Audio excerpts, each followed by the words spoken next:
লোক খুব সুন্দরী এক মেয়েকে বিয়ে করছিল। বিয়ের পর ওই ব্যক্তি তার বউকে প্রচন্ড ভালোবাসতো, দুজন দুজনকে প্রচন্ড ভালোবাসতো। কিন্তু হঠাৎ এলাকায় এক ধরনের চামড়ার রোগ মহামারী আকার ধারণ করলো। হঠাৎ একদিন সুন্দরী মেয়েটার লোকটির স্ত্রীর শরীরে ওই রোগের লক্ষণ দেখা দিল। মেয়েটা বুঝতে পারলো এই রোগ তার পুরো শরীরের চামড়ায় ছড়িয়ে পড়বে এবং সে তার সৌন্দর্য হারাবে। যেদিন মেয়েটার শরীরে লক্ষণ দেখা দিছিল সেদিন মেয়েটার স্বামী কর্মস্থল থেকে বাড়ি ফেরার সময় অ্যাক্সিডেন্ট করলো। এই অ্যাক্সিডেন্টের পর লোকটি তার দু চোখের দৃষ্টিশক্তি হারায়। দৃষ্টিশক্তি না থাকা সত্ত্বেও লোকটার সাথে মেয়েটার সংসার খুব সুন্দরভাবে করতে থাকে। এদিকে রোগের কারণে দিনের পর দিন মেয়েটার চেহারা কুৎসিত হতে থাকে, কিন্তু অন্ধ স্বামী বুঝতে পারে না তার স্ত্রী দেখতে কতটা বিশ্রী হয়েছে। এভাবে 40 বছর তাদের সংসার সুখে শান্তিতে চলতে থাকে। তাদের 40 বছরের সংসারের ভালোবাসার সুখ, পরস্পরের প্রতি নির্ভরশীলতা একই রকম ছিল, যেন তারা সাধ্য বিবাহিত দম্পতি। এভাবে চলতে চলতে একদিন বৃদ্ধ মহিলাটি মারা গেলেন।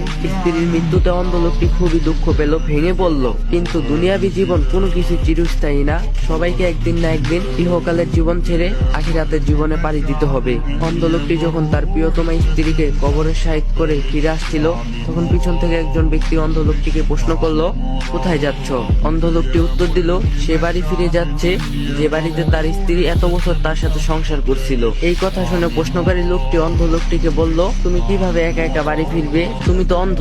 অন্ধ লোকটি উত্তর দিল, সে একাই বাড়ি ফিরতে পারবে, কারণ সে অন্ধ নয়, সে সবকিছুই দেখতে পায়। এত বছর সে স্ত্রীর সামনে অন্ধের অভিনয় করছিল, কারণ সে যখন জানতে পেরেছিল তার স্ত্রী চর্মরোগে আক্রান্ত হয়েছে, তখন সে এটা ভেবে ভয় পেয়েছিল যে তার স্ত্রী হয়তো হীনম্মতায় ভুগবে, হয়তো মনে মনে ভাববে তার স্বামী তাকে আগের মতো ভালোবাসে না, নিজের অবস্থার জন্য কষ্ট পাবে। তার স্ত্রী যেন নিজেকে কখনো ছোট বা অযোগ্য না ভাবে, তাই সে 40 বছর একইভাবে স্ত্রীকে ভালোবাসতে অন্ধের অভিনয় করে। ভালোবাসা অনেক সুন্দর যদি মানুষটা সঠিক হয়। যদি ভিডিওটা ভালো লাগে অবশ্যই like, comment, share and copy link করে দিবেন।